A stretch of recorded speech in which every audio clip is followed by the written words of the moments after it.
the scripture portion today. I want to dwell on the book of James. మనం ఈ దినం మన యొక్క వాక్య భాగాల్లో మనం ప్రవేశిస్తూ ఉన్నప్పుడు So before that, యాకోబు పత్రికలో మనం చూసుకోవాలని కోరుతున్నాను. Yeah. So I'm sure you will all agree with me that we are living in strange times. మరి మీరందరూ ఇప్పుడు మన చాలా వింతైన సమయాలలో మనం ఉంటున్నాము అని నేను చెప్తే మీరందరూ నాతో ఏకీభవిస్తారు అనుకుంటున్నాను. The pandemic that we are going through, మనం వెళుతూ ఉన్న ఈ యొక్క మహమ్మారి, the political situations that are developing in the nation across the world, మరి ప్రపంచంలో నలుమూలల లోకమంతా కూడా మరి చెంది ఉన్న లేక వ్యాప్తి చెందుతూ ఉన్న రాజకీయ పరిస్థితులు. So what I see is faking seems to be the order of the day. ఏం కనబడుతుందంటే, ఎలా మనకు కనబడుతుందంటే, మరి మోసయుక్తమైన సంగతులు జరిగించడం అనేది ఒక లోకంలో ఒక క్రమం అయిపోయిందిగా అని అనిపిస్తుంది. Fake Facebook accounts, మరి ఫేక్ ఫేస్బుక్ అకౌంట్లు ఉన్నాయి. fake promises, మరి ఫేక్ లేక తప్పుడు వాగ్దానాలు. needless to say fake news, మరి ఫేక్ న్యూస్, అసలు వాస్తవమే లేని వార్తలు కూడా వినబడుతున్నాయి. and also faking our faith. తర్వాత మన విశ్వాసాన్ని కూడా అటువంటి తప్పుడు విధానానికి లోను చేసుకుంటూ ఉన్నాం. Because we believe something, we say something, and then the lives are not in coordination or in line with what we say. ఎందుకంటే మనం నమ్మేది ఒకటి, మనం చెప్పేది ఇంకోటి, మనం జీవన విధానం ఇతరులకు కనబరిచేది మరొకటిగా ఉంటుంది. So what is the need of the hour when faking is rampant? కనుక ఈ యొక్క మోసపూరితం లేక మోసము అనేది ఇంత విశ్వవ్యాప్తి చెంది ఉన్నప్పుడు మన యొక్క అవసరత ఎలా చూడాలి మనం? What is the need in Christendom today? క్రైస్తవ్యం యొక్క అవసరత ఏమిటి ఈ రోజు? When integrity of the church is questioned, మరి సంఘం యొక్క నిజాయితీ ప్రశ్నలోనికి వచ్చినప్పుడు, ప్రశ్నార్థమైనప్పుడు, when the integrity of preachers is questioned, మరి వాక్యోపదేశకులు వర్తమానికుల యొక్క నిజాయితీ, వాళ్ళ యొక్క యథార్థత అవి ప్రశ్నించబడ్డప్పుడు what is the answer? దానికి సమాధానం ఏంటి? The answer comes loud and clear. మరి దానికి సమాధానం ఎంతో బిగ్గరగా మనకు వినబడుతుంది. Being authentic, మరి దానిని యథార్థమైనదిగా, సరైనదిగా, నిర్ధారించబడినట్లు ఉండటం. being truthful, మరి సత్యంలో ఉండటం. So to look at this authenticity and truthfulness, ఈ యొక్క యథార్థత తర్వాత వాస్తవికత, ఈ రెండిట్లో మనల్ని మనం చూసుకోవాలనుకుంటే James is, I think, is appropriate book that we can look at. అలా మనం చూసుకోవాలనుకుంటే దానికి సరైన పుస్తకం వాక్య భాగం ఏంటంటే యాకోబు పత్రిక. James lays high standards of practical and authentic Christianity. క్రియాశీలకమైన యథార్థమైన క్రైస్తవ జీవితానికి పునాదిగా లేక దానికి వాస్తవమైన విషయాలు యాకోబు ఇక్కడ పొందుపరుస్తూ ఉన్నాడు. Scholars say, మరి పండితులు అంటారు, if Proverbs is the book of practical living in the Old Testament, క్రియాశీలకమైన జీవితానికి నాందిగా పాత నిబంధనలో సామెతల గ్రంథం ఉంటే, in the New Testament it is the book of James which talks about the practical Christian living. క్రొత్త నిబంధనలో ప్రయోగాత్మకమైన లేక క్రియాశీలకమైన జీవితానికి సూచనలు ఇచ్చే పుస్తకంగా పత్రికగా యాకోబు పత్రిక క్రొత్త నిబంధనలో ఉంది. And most of the principles that James talks about echo the teachings of our Lord. మరి యాకోబు ఇక్కడ పొందుపరిచే అనేకమైన వాస్తవాలు అవన్నీ కూడా మన ప్రభు అయిన యేసుక్రీస్తు ప్రభు వారి యొక్క బోధనలకు ప్రతిబింబిస్తాయి. So who is this author? ఎవరండి ఈ యొక్క రచయిత? James, యాకోబు, who is the half brother of Jesus. యేసుక్రీస్తు ప్రభు యొక్క స్వయాన సహోదరుడైన యాకోబు.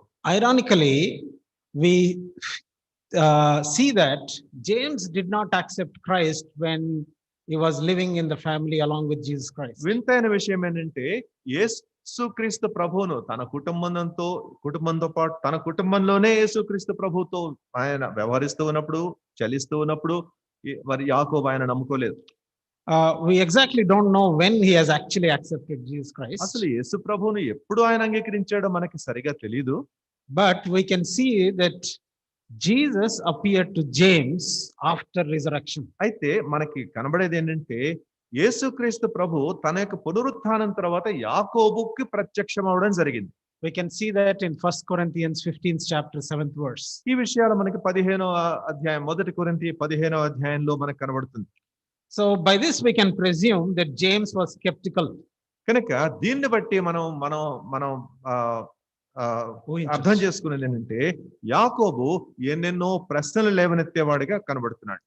And also he was influenced by the teachings of the Sadducees and Pharisees of that time. తర్వాత ఆ దినాల్లో సద్దూకయులు పరిసయ్యులు వాళ్ళ యొక్క బోధనలతో ప్రభావితుడయ్యాడు. But nevertheless, after accepting Christ, James becomes the leader of the church. మరి ఏది ఏమైనప్పటికీ యేసుక్రీస్తు ప్రభువును అంగీకరించిన తర్వాత సంఘానికి యాకోబు ఒక నాయకుడయ్యాడు. And writes this book between anywhere between 40 AD and 60 AD. క్రీస్తు శకం 40వ సంవత్సరం లేకపోతే 60వ సంవత్సరం ఆ మధ్యలో మరి యాకోబు ఈ యొక్క పత్రిక రచించినట్లు మనకు తెలుస్తుంది. And those were the turbulent times in the early Christian church. ఆ దినాల్లో ఆరంభ క్రైస్తవ సంఘంలో చాలా కలవరపూరితమైన దినాలు కనబడుతున్నాయి. Because all the believers are persecuted. ఎందుకంటే విశ్వాసులందరూ కూడా హింసకు లోనై ఉన్నారు. Especially because Saul has taken an oath that he will be after Christians. మరి ప్రత్యేకంగా అక్కడ ఉంటున్న క్రైస్తవులకు విరుద్ధంగా ఆ యొక్క సౌలు చేసిన ప్రతిజ్ఞ. సౌలు చేసిన ఆ యొక్క ప్రతిజ్ఞను బట్టి క్రైస్తవులను హింసలోకి నడిపించాలని అటువంటి పరిస్థితుల్లో సంఘం వెళుతుంది అప్పుడు. And the church, the believers are scattered all over the other neighboring countries. దానికి కారణంగా మరి విశ్వాసులు అనేక చోట్లకు వాళ్ళు చెదరగొట్టబడ్డారు అనేక దేశాలకు. Especially when Stephen was stoned to death. ప్రత్యేకంగా స్టెఫను రాళ్లతో కొట్టబడి చంపబడ్డప్పుడు under the supervision and leadership of Saul. సౌలు యొక్క నాయకత్వంలో ఆయన యొక్క ఆధ్వర్యంలో అది జరిగినప్పుడు church scatters. మరి సంఘం చెదిరిపోయింది. We can see that in Acts chapter 8. ఇవన్నీ కూడా అపొస్తలుల కార్యాలు 8వ అధ్యాయంలో మనం చూడొచ్చు. So Stephen was stoned to death and the believers scattered all over. They are afraid or they want to run for their lives. Probably they might have left their families. The families were broken, but they are on the run. Stephen రాళ్లతో కొట్టబడినాడు. కుటుంబాలు చెదిరిపోయినాయి. చాలా మంది కుటుంబాలకు దూరంగా వెళ్ళిపోయి ఉండొచ్చు. తర్వాత కుటుంబాలు పూర్తిగా చెదరగొట్టబడ్డాయిగా కనబడుతున్నాయి. To them, James is writing this letter. వాళ్ళను ఉద్దేశించి యాకోబు ఈ పత్రిక రాయడం జరుగుతుంది. And all of them, if you see the first verse, second part of the first verse, it says, to the 12 tribes scattered among the nations. మొదటి వచనంలో రెండో భాగంలో మనం చూస్తే అన్య దేశముల యందు చెదరి ఉన్న 12 గోత్రముల వారికి రాస్తున్నట్టు కనబడుతుంది. And all of them are we can presume that they are blood relatives, James' blood relatives. మరి వీటన్నిటి బట్టి మనం అర్థం చేసుకునేది ఏంటంటే మరి వాళ్ళందరూ కూడా యాకోబుకు రక్త సంబంధులు అయి ఉంటారు.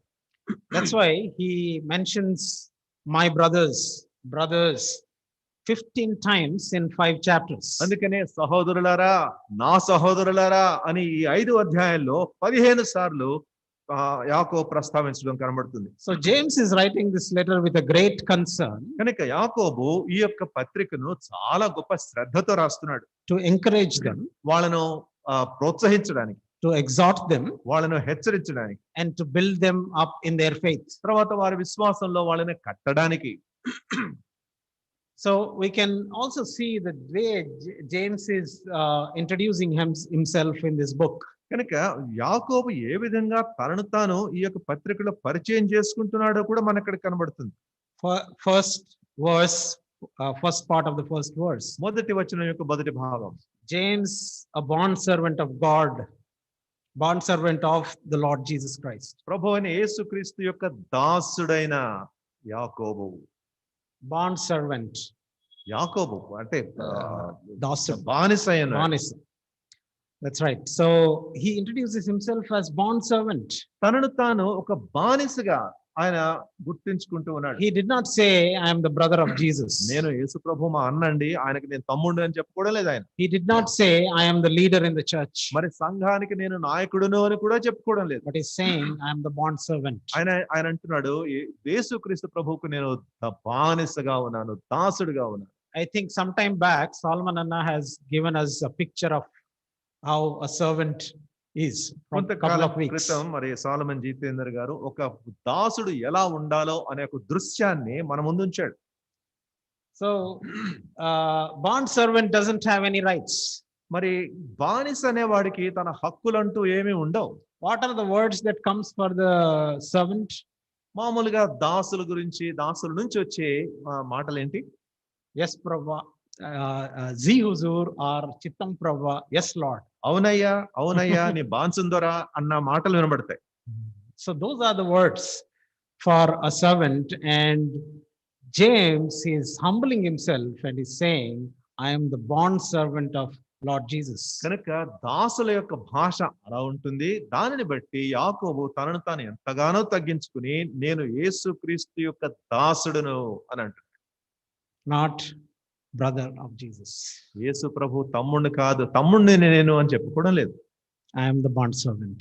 నేను ఆయనకు దాసుడు. So it shows the humility. అది ఆయన యొక్క తగ్గింపు, ఆయన యొక్క దీనత్వాన్ని మనకు కనబరుస్తూ ఉంది.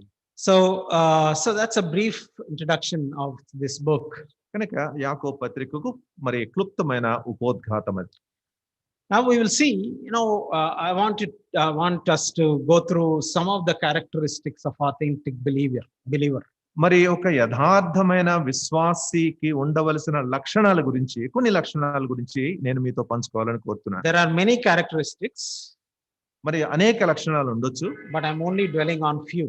అయితే కొన్ని విషయాలు మాత్రమే నేను మీ ముందు ఉంచుతాను. I hope I will complete all of them by the in the next half an hour or so. దాదాపు ఒక అరగంట లోపల నేను ఇవన్నీ నేను ముగించగలను అని నేను అనుకుంటున్నాను. Wonderful. All right. So first chapter, second verse. మొదటి అధ్యాయము 2వ వచనం. James first chapter, second verse. యాకోబు 1:2. Consider it pure joy, my brothers. మరి అది మీకు మహానందమని ఎంచుకునడి సహోదరులారా, whenever you face trials of many kinds. ఎప్పుడైతే నానా విధమైన శోధనలో మీరు పడినప్పుడు, because you know that the testing of your faith develops perseverance. ఎందుకంటే మీ విశ్వాసమునకు కలుగు పరీక్ష మీకు ఓర్పును కలిగజేస్తుంది. What is he saying? He's saying, consider it pure joy, my brothers, when you face trials. ఏమంటున్నాడు ఆయన? నా సహోదరులారా, మీరు ఇవన్నీ ఇటువంటి శ్రమలు మీకు కలుగుతూ ఉన్నప్పుడు అది మహానందం అని ఎంచుకోనండి.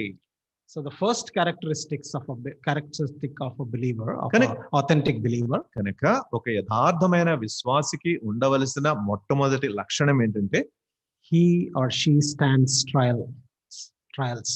మరి అటువంటి వ్యక్తి పరీక్షల్లో, పరిశోధనలో ఉన్నప్పుడు he stands the trials. He stands ఆ పరిశోధనను ధైర్యంగా, సంతోషంతో ఎదుర్కొంటాడు. That's right. So the word testing or the trials is taken from the blacksmith or a silversmith or a goldsmith. ఈ యొక్క పరీక్ష, పరిశోధన, ఇటువంటి మాటలు దానికి మూలమైన మాట ఈ యొక్క ఇనుప లేక లోహంతో పనిచేసే ఆ యొక్క పని వాళ్ళ యొక్క పని నుంచి సంగ్రహించబడింది. Going through the test of fire. మరి అగ్ని ఎలా పరీక్షిస్తుందో అటువంటి పరీక్షలో వెళ్ళినప్పుడు, so one of the tests a silversmith does to purify the silver, వెండి పని చేసేవాళ్ళు ఆ యొక్క వెండిని ఎలా నిర్మలంగా చేస్తారంటే, they heat up the silver from the mines that they have pulled up. వాళ్ళ గనుల్లో నుంచి ఆ యొక్క వెండిని తీసుకుని వచ్చి మూసల్లో వేసి అక్కడ దానిని వేడి చేస్తారు. when it boils, అది వేడి అయినప్పుడు they take a strainer and then take out the impurities. దాన్ని కరిగించి ఒక గరాట, ఒక జల్లెడ లాంటి దానిలో ఉన్న మురికి అంతా తీసివేస్తారు, మలినం తీసేస్తారు. And the process continues. తర్వాత ఆ ప్రక్రియ కొనసాగుతుంది. till the time all the impurities are gone. మరి దానిలో ఉన్న మలినమంతా తొలగించబడే వరకు అది జరుగుతుంది. Uh, when will the silversmith decide that this is pure? మరి ఆ యొక్క వెండి పనివాడు ఆ వెండి నిర్మలమైంది అని ఎప్పుడు తెలుసుకుంటాడు? He goes and checks the vessel, and if he can see his image in the vessel, then he will say that this is pure silver. ఆ యొక్క మూస దగ్గర చూసి తన ముఖం తేటగా దానిలో కనబడితే అప్పుడు ఆయనకు తెలుస్తుంది ఇప్పుడు అది నిర్మలమైంది అని. As believers, when we go through these testings, విశ్వాసులంగా మనం ఇటువంటి పరీక్షల్లో నుంచి వెళుతూ ఉన్నప్పుడు we attain perseverance. మనం ఆ విధంగా మనము ఎడతెక్కకుండా మనం వెళుతూ ఉన్నప్పుడు we క్రీస్తు స్వరూపంలోనికి మార్చబడతాం. We will be transformed into the image of Christ. అలా మనం పరీక్షించబడి అలా మనం పరిశోధించబడుతూ ఉన్నప్పుడు క్రమేణా క్రీస్తు యొక్క స్వరూపంలోనికి మనం మార్చబడతాము. It is as if God is looking at you and I can see my image in my child. అది ఎలా ఉందంటే దేవుడు నీ వైపు చూస్తూ ఇదిగో నా బిడ్డలో నా ముఖం నేను చూసుకుంటున్నాను అని చెప్పినట్టు. So that's what happens when you pass the trials. కనుక మీరు పరీక్షల్లో పరిశోధనలో వెళుతున్నప్పుడు మీకు జరిగేది అదే. It is again, as we are reminded in the worship, it is not because of our goodness. మరి ఆరాధన సమయంలో మనం జ్ఞాపకం చేయబడినట్లు అది మన మంచితనాన్ని బట్టి కాదండి. It is because of His goodness. ఆయన మంచితనాన్ని బట్టే జరిగింది. And His goodness is reflecting in us. తర్వాత ఆయన యొక్క మంచితనము మనలో నుంచి ప్రతిబింబిస్తుంది. So the first sign is for an authentic believer, he stands trials. కనుక యథార్థమైన విశ్వాసుల యొక్క మొట్టమొదటి లక్షణం ఏంటంటే శ్రమలను ఎదుర్కొనేవాడు. No one will say, I'm very happy because I am going through a tough situation. నేను చాలా కఠిన పరిస్థితుల్లో వెళుతున్నానండి, ఎటు చూసిన కష్టాలే, దాన్ని బట్టి నాకు చాలా సంతోషం ఉంది అని ఎవరు చెప్పరు. But we are called to be happy and joyful when we go through such trials. కానీ అటువంటి పరీక్షల్లో నుంచి పరిశోధన నుంచి మనం వెళుతూ ఉన్నప్పుడు మనకి హెచ్చరిక ఇవ్వబడుతుంది, మహానందముతో ఉండండి. Because our Lord himself has gone through those trials. ఎందుకంటే మన ప్రభువు కూడా అటువంటి పరీక్షలో నుంచే వెళ్ళడం జరిగింది. The day before he could be crucified, he prayed. ఆయన సిలువకు అప్పగించబడిన ఆ రోజు యొక్క మునుపటి దినాన ముందు దినాన ప్రభువు ఎలా ప్రార్థన చేశాడు? Lord, let this test pass by. ప్రభువా నీ చిత్తమే ఈ పరీక్ష నా యొద్ద నుంచి తొలగించబడును గాక. Yet not my will but yours be done. అయినప్పటికీ నా చిత్తము కాదు నీ చిత్తమే జరుగును గాక. And he passes the test. తర్వాత ఆ పరీక్షలో ఆయన ఉత్తీర్ణుడయ్యాడు. Abraham's faith was also tested. Abraham యొక్క విశ్వాసం కూడా అలా పరీక్షించబడింది. Job's faith was also tested. యోబు యొక్క విశ్వాసం పరీక్షించబడింది. And so our Lord has also gone through the testing. అలాగే మన ప్రభు కూడా అటువంటి పరీక్షల్లో ఆయన విజయం సాధించడం. When we go through trials because of him, మరి ఆయన ద్వారా ఆయనను బట్టి మనం పరీక్షల్లో వెళుతున్నప్పుడు we should consider it as a joy. మనకు అది సంతోషంగా మనం భావించాలి. Because he was stripped, he was beaten, he has gone through those trials to save you and me. ఎందుకంటే ఆయన వస్త్రహీనునిగా చేయబడ్డాడు, ఆయన కొరడాలతో కొట్టబడ్డాడు, ఆయన శిక్షించబడ్డాడు నీతో నాతో ఆయన ఉండడానికి. So the first sign is the authentic believer stands the trial. కనుక యథార్థమైన విశ్వాస యొక్క మొట్టమొదటి లక్షణం ఏంటంటే శోధనలను ఎదుర్కొనేవాడు. So second characteristic of an authentic believer, యథార్థమైన విశ్వాస యొక్క రెండవ లక్షణం, keeping away from being polluted by the world. లోకం యొక్క మాలిన్యం నుంచి మలిన పడకుండా తనను తాను ప్రత్యేకించుకునేవాడు. We can see that in James chapter 1:27, verse 27. యాకోబు పత్రిక మొదటి అధ్యాయం 27వ వచనంలో మనకు కనబడుతుంది. Yeah, so I'm reading the whole verse, but I want to focus on the last part of that verse. Religion that God our Father accepts as pure and faultless is this. తండ్రి అయిన దేవుని ఎదుట పవిత్రమును నిష్కళంకమునైన భక్తి ఏదనగా to look after orphans and widows in their distress and keep oneself from being polluted by the world. దిక్కులేని పిల్లలను విధవరాండ్రను వారి ఇబ్బందిలో పరామర్శిస్తూ ఇహలోక మాలిన్యము తనకంటకుండా తను తాను కాపాడుకునేటయునే. So the second sign is keeping ourselves away from being polluted by the world. కనుక రెండవ లక్షణం ఏంటంటే లోకం నుంచి కలిగే మాలిన్యంతో మనం మలినపడకుండా కలుషితం కాకుండా ప్రత్యేకంగా మనల్ని ఉంచుకోవడం. We can see greatest examples in the Bible. మరి మన బైబిల్లో అత్యంత గొప్ప ఉదాహరణలు మనకు కనబడతాయి. The one that I can recall is Shadrach, Meshach, Abednego, Daniel as well. దానియేలు, షడ్రక్, మేషక్, అబేద్నెగో వారి యొక్క జీవితాలు They were not polluted by this world. ఈ లోకం చేత వారు కలుషితం కాలేదు. Be it food, food, అది ఆహారమైనా కూడా, be it culture, తర్వాత అక్కడున్న సంస్కృతి అయినా, be it philosophies, తర్వాత అక్కడున్న తత్వజ్ఞానం బట్టి కానీ, or the languages, తర్వాత భాషలు, ఇటువంటి వాటి దేని నుంచి గురించి కూడా they were not polluted. వారు కలుషితులు కాలేదు. But they studied their language. అయినప్పటికీ వారి యొక్క భాషలు, వాళ్ళ సంస్కృతి చదివారు, నేర్చుకున్నారు. They studied their culture. They studied their philosophies. వాళ్ళ యొక్క సంస్కృతిని చదువుకున్నారు, తర్వాత వాళ్ళ యొక్క ఫిలాసఫీని చదువుకున్నారు. But they were not influenced by those philosophies. అయినప్పటికీ ఆ యొక్క తత్వజ్ఞానం చేత వాళ్ళు ప్రభావితం కాలేదు. They stood the test that is given to them. వారికి అందించబడిన ఆ యొక్క పరీక్షలో వాళ్ళు విజయం సాధించారు. By not being polluted by themselves and also taking stand for God. తమను తాము కలుషితం చేసుకోకుండా అదొకటే కాకుండా దేవుని కొరకై వారు దృఢ నిశ్చయం తీసుకున్నారు. The second example that Vijay Preetham has reminded us is of Joseph. Vijay Pritam మన ముందుకు తెచ్చిన రెండవ మాదిరి ఎవరంటే యోసేపు. Fleeing away from the sin. మరి పాపము నుంచి పారిపోవడం జరిగింది. How can I commit such a sin against God? మరి దేవునికి విరోధముగా ఇంత గొప్ప పాపాన్ని నేను ఎలా ఒడిగొట్టుకుంటాను? He did not give in. ఆయన లొంగిపోలేదు. He stood the test. మరి ఆయన పరీక్షలో దృఢంగా నిలిచాడు. He was not influenced by an invitation. మరి ఆ యొక్క ఆహ్వానం విషయంలో తాను ప్రభావితుడు కాలేదు. A wrong invitation, I should ఒక say. తప్పుడు ఆహ్వానం అది. Right? And Paul is also exhorting Timothy, flee away from the youthful lusts. పౌలు కూడా తిమోతికి హెచ్చరికిస్తున్నాడు, తిమోతి నీ యొక్క యవ్వనేచ్ఛల నుండి పారిపోము. So we are living in a world which is, you have seen the WhatsApp University, what all goes on in that, right? So there is so much of cultural influence, so much of philosophies that are coming in. ఈ లోకంలో జరుగుతున్న విషయాలు మనం ఒకసారి గమనిస్తే అవి సంగీతం గాని, పాటలు గాని, లేకపోతే అక్కడ సంస్కృతిలో జరిగే వివిధమైన మార్పులు మనకు కనబడుతున్నాయి. We are asked to flee away from them, be away from them.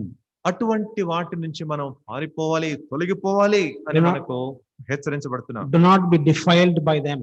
మరి వాని చేత మీరు కలుషితం కావద్దు. Don't give in to them. మరి వాటికి లొంగిపోవద్దు. So the second characteristic of an authentic believer is keeping away from being polluted by the world. కనుక యథార్థమైన విశ్వాసి యొక్క రెండవ లక్షణం ఏంటంటే ప్రపంచం యొక్క, లోకం యొక్క మాలిన్యం నుండి తనను తాను కాపాడుకోవాలి. And the third one is authentic believer does not discriminate. మూడవది ఏంటంటే ఆథెంటిక్ బిలీవర్ అంటే యథార్థమైన విశ్వాసి మరి విభేదాలను కనిపెట్టడు. Being impartial. మరి పక్షపాతం చూపించడు. James reminds us of what our Lord has told us, the royal law in the second chapter, 8th verse. మరి ఒక బంగారు వాక్యం మన ప్రభు చెప్పిన ఒక బంగారు వాక్యాన్ని 2వ అధ్యాయంలో యాకోబు అక్కడ ప్రస్తావిస్తున్నాడు. Love your neighbor as yourself. మీ యొక్క పొరుగు వారిని మిమ్మును మీ వలె మీ పొరుగు వారిని ప్రేమించుడి. Right? He also talks about an illustration. If somebody who is well dressed comes into into the assembly, will you give him a better seat? మంచి దుస్తులు ధరించుకొని ఖరీదైన దుస్తులతో ఎవరైనా లోపలికి వస్తుంటే వాళ్ళని సాదరంగా ఆహ్వానించి వాళ్ళకు మంచి పీఠం వారికి చూపిస్తామా? And how do we treat those who look less privileged? తర్వాత అటువంటి ఆధిక్యత లేకుండా తక్కువ స్థాయిలో ఉన్న వారిని ఎలా వారి విషయంలో మనం వ్యవహరిస్తాం? So we hope and pray that our situation will become better.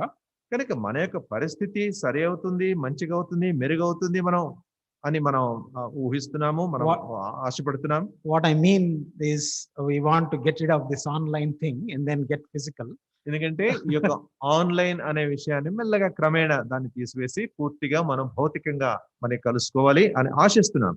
So when we do that more and more, I think we should take time to go and meet our brothers who are seemingly less privileged, or people, I mean, they don't mingle with all of us.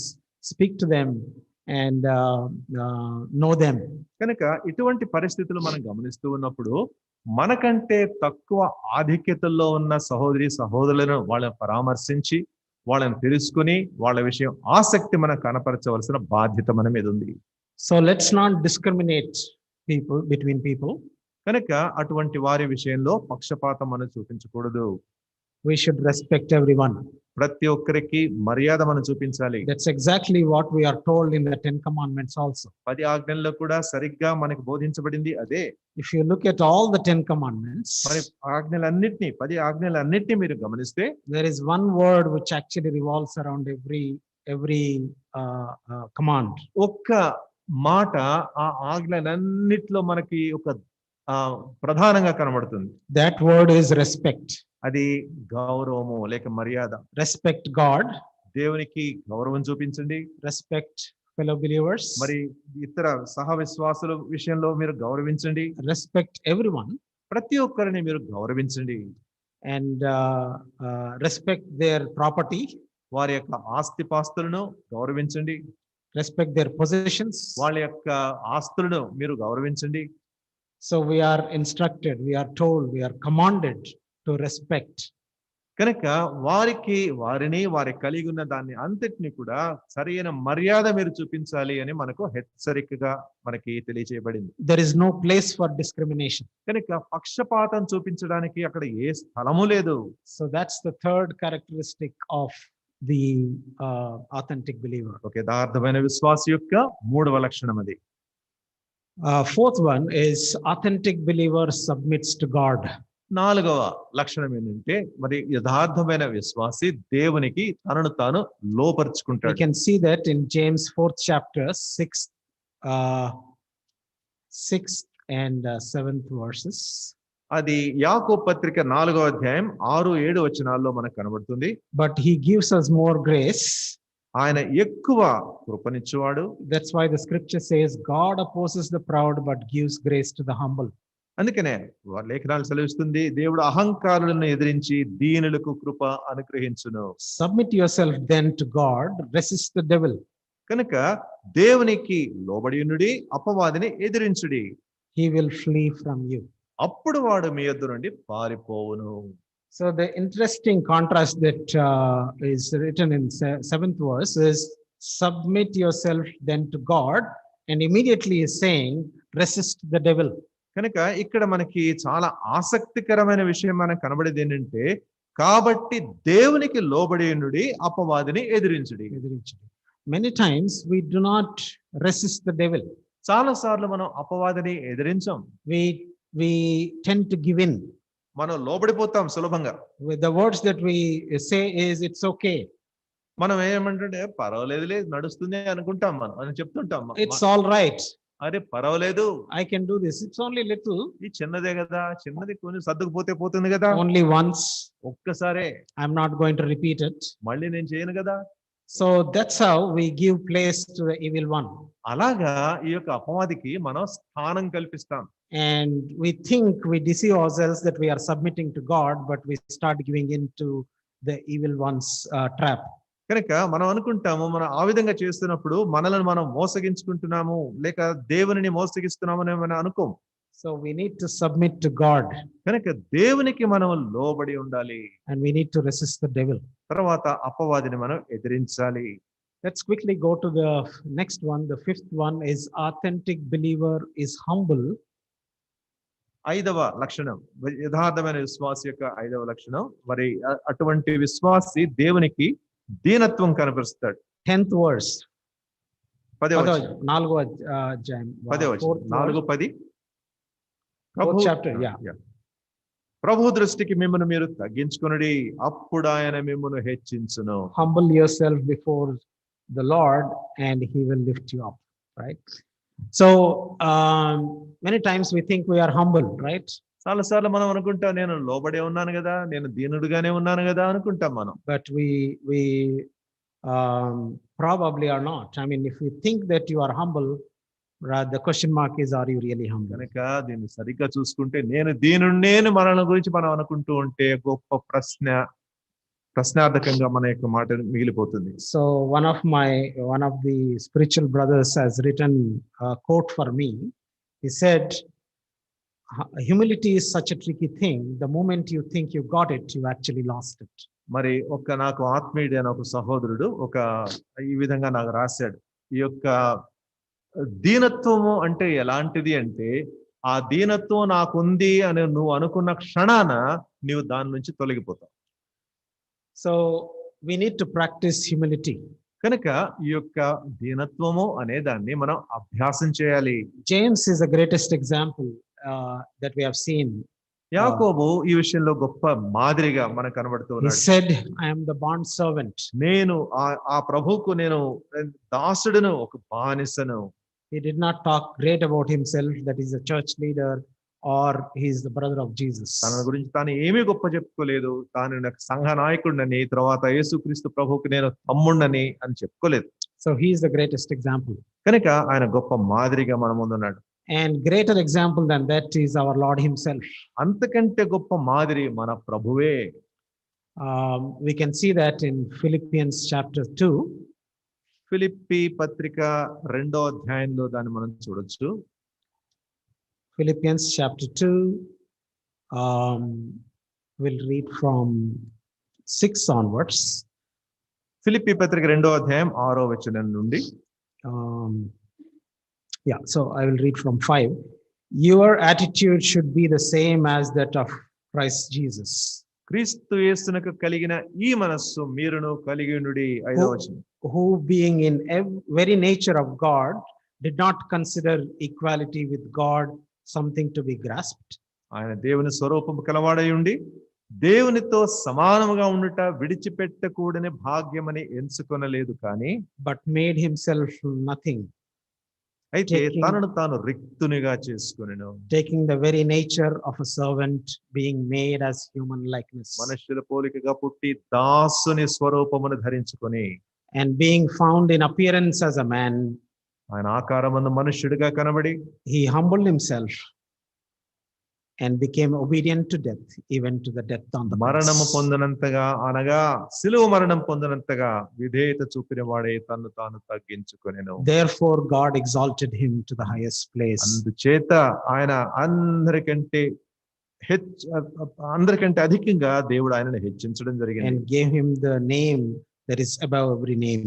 ఆయనను అధికముగా హెచ్చించి ప్రతి నామమునకు పైనామమును ఆయనకు అనుగ్రహించెను. That at the name of Jesus every knee should bow. ఆ విధంగా యేసు ప్రభు యొక్క నామంలో ప్రతి మోకాలు వంగునట్లు, in heaven and on earth and under the earth. మరి భూమి పరలోకంలో గాని భూమిలో గాని ప్రతి మోకాలు యేసు నామమును వంగునట్లు, and every tongue confess that Jesus Christ is Lord. ప్రతి వాని నాలుక యేసు ప్రభువు అని ఒప్పుకొనునట్లు. So that's why if you I'm drawing your attention to verse 3 in the same chapter, second chapter 3. మీ యొక్క గమనాన్ని అదే అధ్యాయం ఫిలిప్పీ 2వ అధ్యాయం 3వ వచనానికి నేను ఆకర్షించుకోవాలని కోరుతున్నాను. Do nothing out of selfish ambition or vain conceit, but in humility consider others better than yourselves. 2వ అధ్యాయం ఫిలిప్పీ పత్రిక 3వ వచనం. కక్ష చేతనైనను వృధాతిశయము చేతనైనను ఏమీయు చేయక వినయమైన మనస్సు గలవారై ఒక్కరినొకడు తనకంటే యోగ్యుడని ఎంచుచు. Do we really consider others as greater than ourselves? ఆ విధంగా ఇతరులను మనకంటే యోగ్యులు అని మనం ఎంచుతున్నామా? Each of you should look not only at your own interests but also to the interests of others. మీలో ప్రతివాడు తన సొంత కార్యములను మాత్రమే కాక ఇతరుల కార్యములను కూడా చూడవలెను. So that is the mark of humility. మరి దీనత్వం యొక్క సరైన గుణలక్షణం అది. So we need to be mindful, considerate of others' interests. కనుక ఇతరుల యొక్క ఆసక్తి విషయంలో కూడా మనం గమనంలో ఉండాలి. Not just being selfish. మనం ఏదో స్వార్థంగా మన యొక్క పనుల్లోనే ఉండడం కాదు. So that was what is the number? 5, I guess. 5. Yeah. So authentic believer should be humble.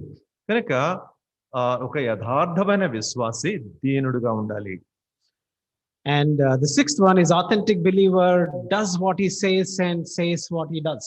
తర్వాత యథార్థమైన విశ్వాసి తాను చెప్పేది చేస్తాడు, తాను చేసేది చెప్పడం జరుగుతుంది. So we can see that in James chapter 5 verse 12.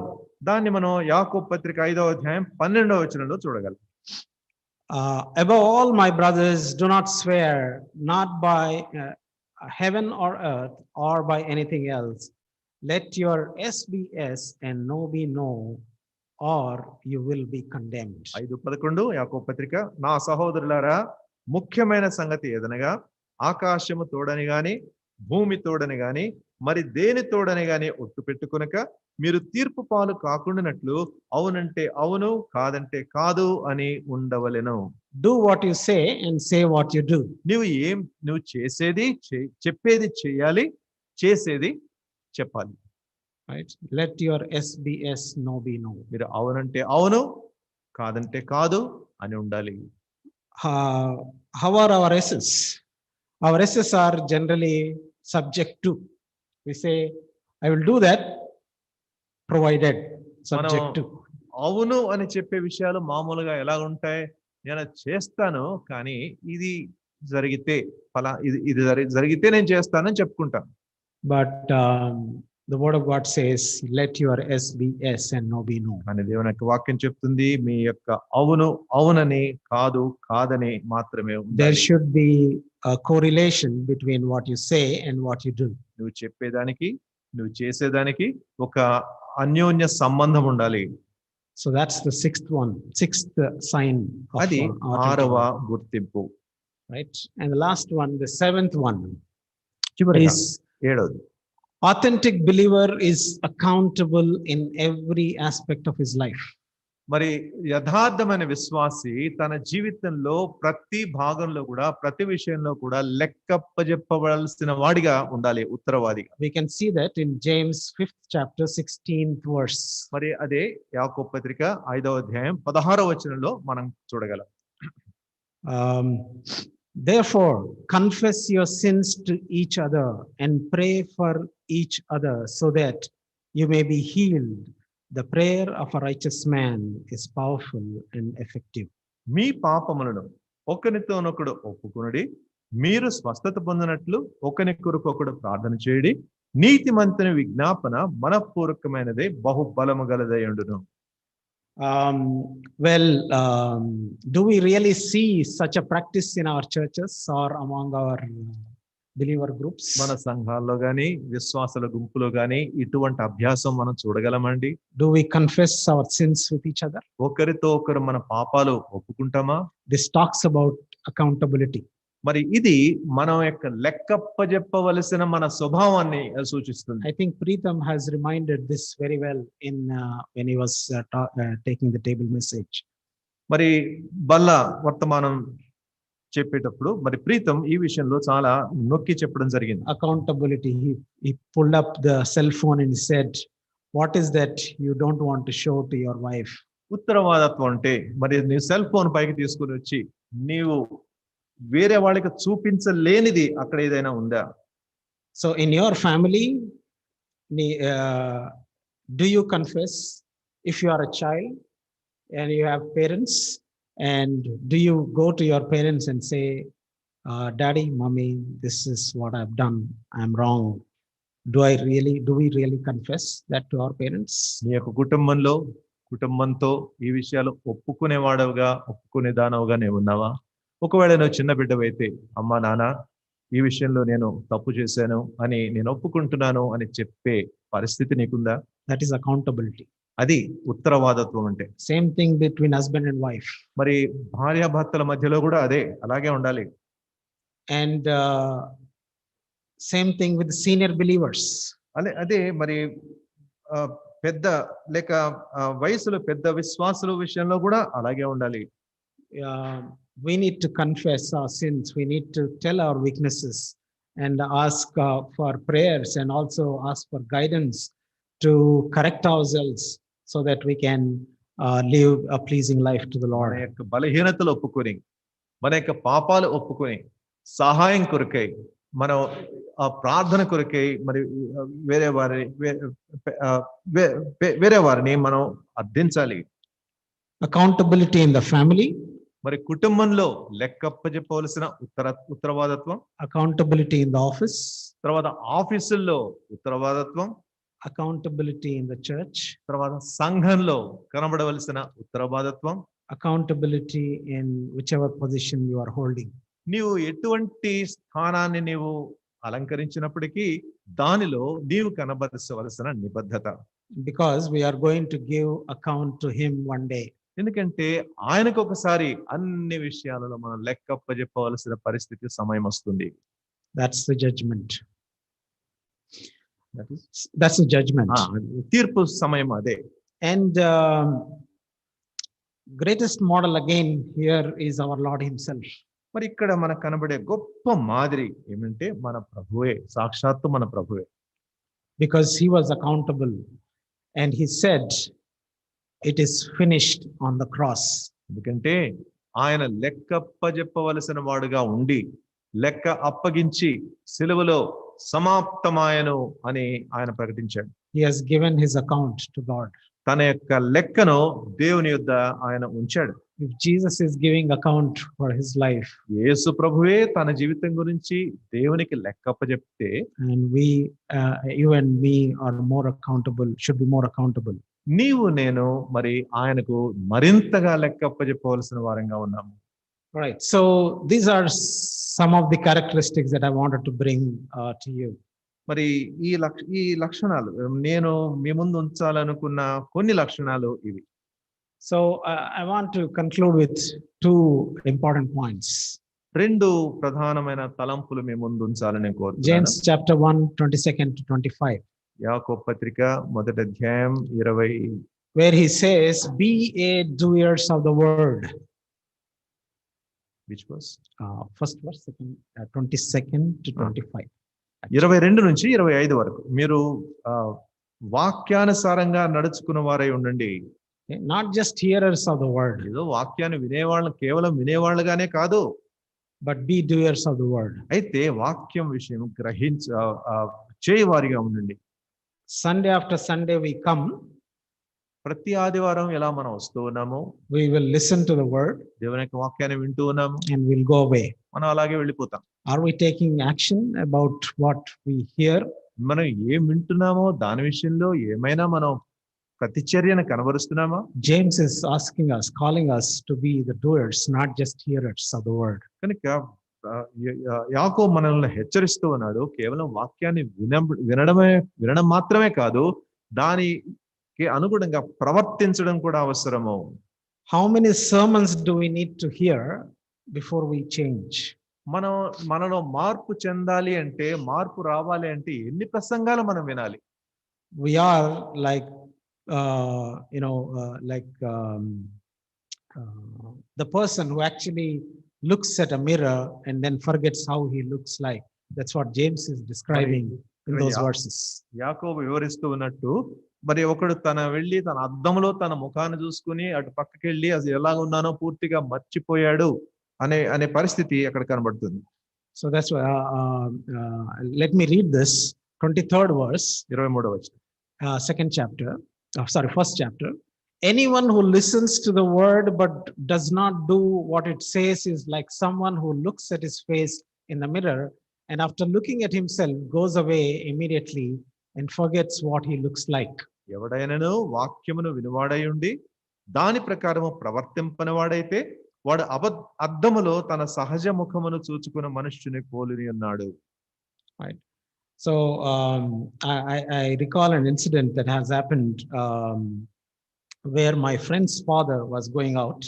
మరి నా స్నేహితుడు యొక్క తండ్రి ఒకసారి బయటకు వెళ్తున్నప్పుడు ఒక సంఘటన జ్ఞాపకం వస్తుంది. He got out of the house and then he took his cycle. He was going on the road. మరి ఇంటి నుంచి బయటకు వచ్చి సైకిల్ తీసుకొని రోడ్డు మీద అలా వెళుతున్నాడు. He was going on the road. He was bicycling and suddenly he hears people calling him uncle, uncle, sir, sir. మరి అలా సైకిల్ తీసుకుని రోడ్డు మీద వెళ్తున్నాడు. వెంటనే ఎవరో పిలుస్తున్నారు వెనకాల, అంకుల్, సార్, సార్ అని ఎవరో పిలుస్తున్నారు వెనకాల వినబడింది. He stops and then looks who is calling behind me. ఆయన ఆగి ఎవరు పిలుస్తున్నారబ్బా అని వెనక్కి చూశాడు. And they say, uncle, where are you going? You did not wear your shirt. You are on your banyan. ఆయన అన్నాడు, అంకుల్ ఎక్కడికి వెళ్తున్నారు మీరు షర్ట్ వేసుకోలేదు, బనియన్ వేసుకొని పోతున్నారు, మర్చిపోయారు. I'm sure he has looked at himself before getting up and going out in his mirror, but after moving out of his mirror, he has forgotten. He took his cycle and he was going on his బయటికి వెళ్లే ముందు తయారయ్యేటప్పుడు అద్దం ముందు తనను తాను చూసుకునే ఉండుంటాడు. కానీ పక్కకి వెళ్ళిపోయిన తర్వాత తను ఎలాగోనన్నా పూర్తిగా మర్చిపోయి సైకిల్ తీసుకుని అలాగే వెళ్ళడం జరిగింది. So let's not be like that. కనుక అలా మనం ఉండకూడదు. Let's not forget immediately.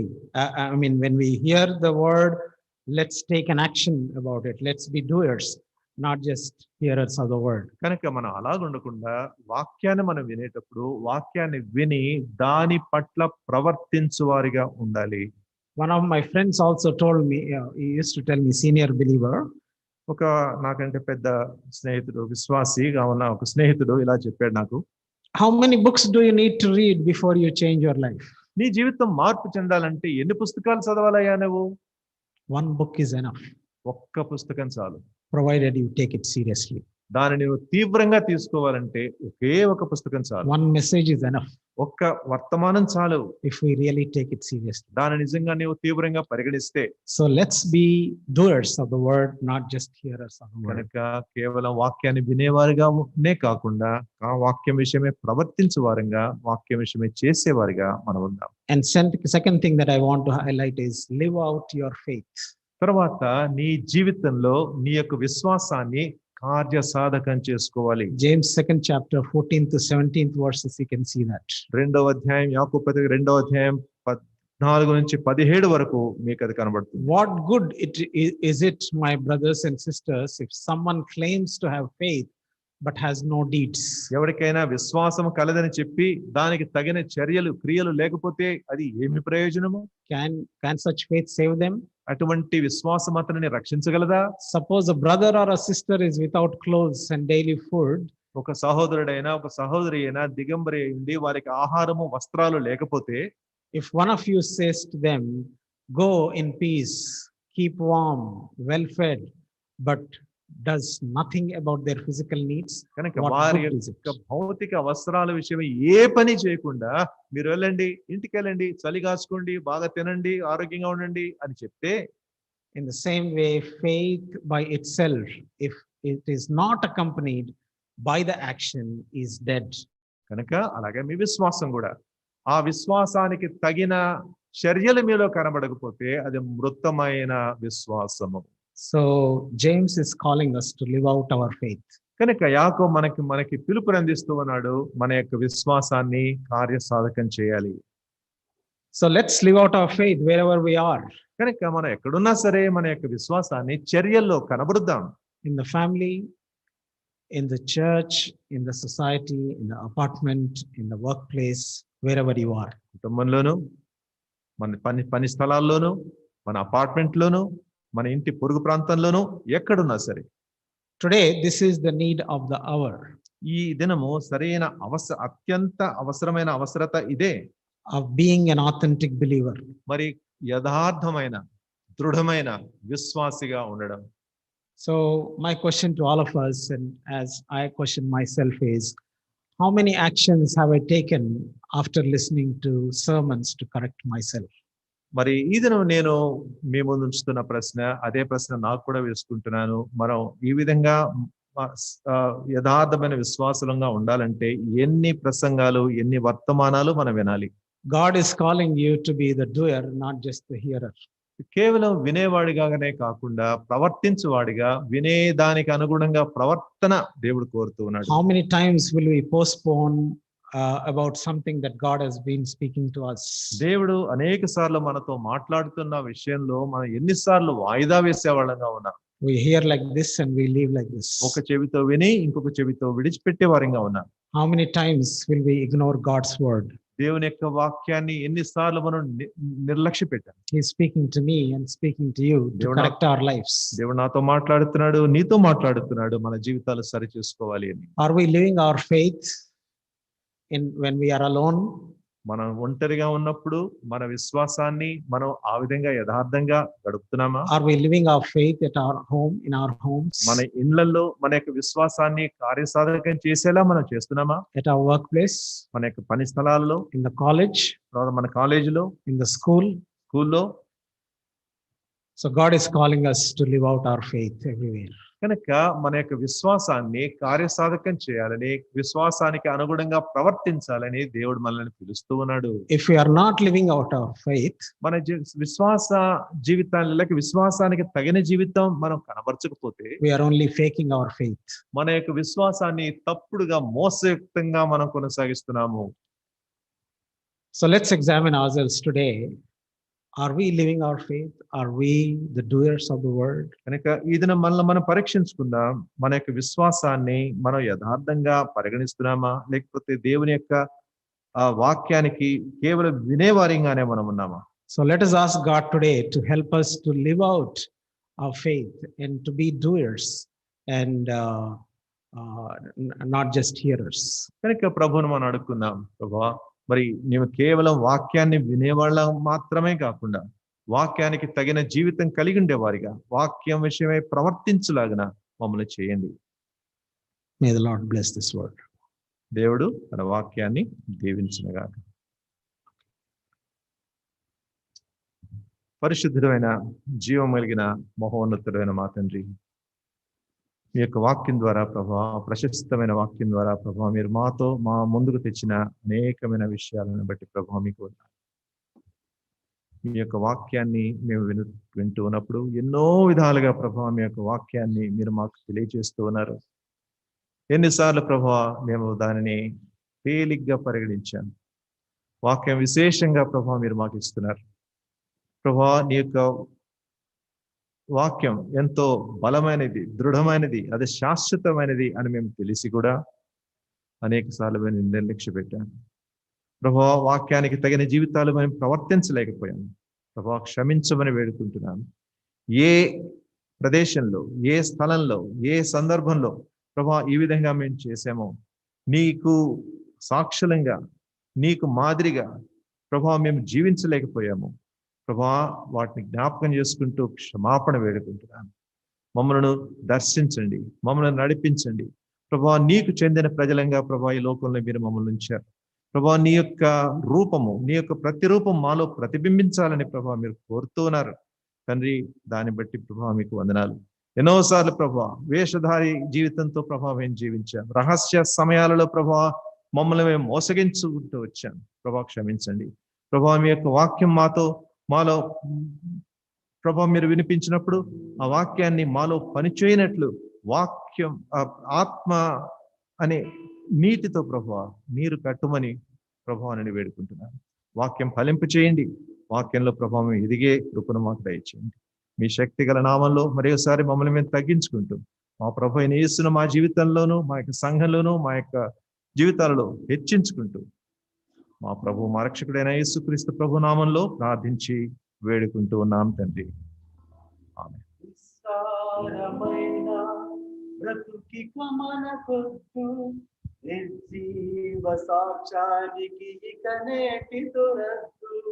నిస్సారమైన బ్రతుకిక మనకొద్దు, నిర్జీవ సాక్ష్యానికి ఇక నేటి తొరద్దు. నిరతంబు ప్రియ యేసు నడిపింపు తోడా, నిరతంబు ప్రియ యేసు నడిపింపు తోడా, నిజ క్రైస్తవ విలువలతో జీవించెదం. నిజ క్రైస్తవ విలువలతో జీవించెదం. మీరు లోకానికి ఉప్పై ఉన్నారని, మీరు లోకానికి వెలుగై ఉన్నారని, మీరు లోకానికి ఉప్పై ఉన్నారని, మీరు లోకానికి వెలుగై ఉన్నారని ప్రభు యేసు పలికిన మాట కావాలి మన జీవిత బాట. ప్రభు యేసు పలికిన మాట కావాలి మన జీవిత బాట. తొట్టిల్లకుండా మనలను కాపాడుటకును, తన మహిమ ఎదుట ఆనందంతో మనలను నిర్దోషులనుగా నిలవబెట్టుటకును శక్తిగల మన రక్షకుడైన అద్వితీయ దేవునికి మన ప్రభు అయిన యేసుక్రీస్తు ద్వారా మహిమయు మహాత్యమును ఆధిపత్యమును అధికారమును యుగములకు పూర్వమును ఇప్పుడును సర్వయుగములను కలుగునుగాక.